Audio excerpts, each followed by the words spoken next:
কিছুই জানেন না, যার দেশ সম্পর্কে কোনো ধারণা নাই, যিনি 16-17 বছর বিদেশে ছিলেন, যিনি জনগণ থেকে বিচ্ছিন্ন, তার দেশ নিয়ে কি প্ল্যান আছে তার দেশের জনগণ একটি জোট, তাকে আর জোট বলা যাবে না, একটি দল যিনি অনেকগুলো দলকে নিজের ভিতর পেটের ভিতর নিয়ে নিয়েছে। আমরা বাংলাদেশে যে ইনসাফ এবং নারীর মর্যাদা প্রতিষ্ঠার জন্য ঐক্যবদ্ধ হয়েছি, সেটা সম্ভব হবে আগামী বাংলাদেশে।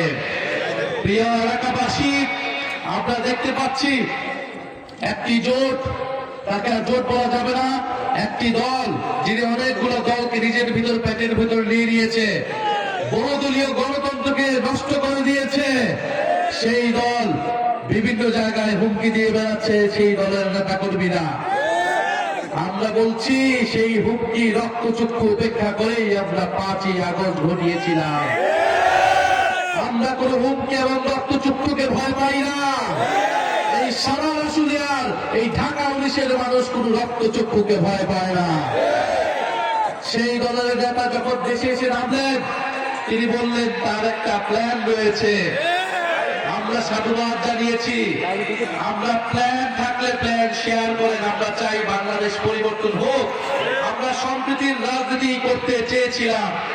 কিন্তু এখন দেখছি তিনি কোথায় চিনিকল আছে, কোথায় নাই, কোথায় ইপিজেড আছে, কোথায় নাই, কোনটা বাণিজ্যিক রাজধানী, কোনটা কি হবে, কোথায় সোয়াবিন চাষ হয়, কোথায় ভুট্টা চাষ বেশি হয়, উনি কিছুই জানেন না।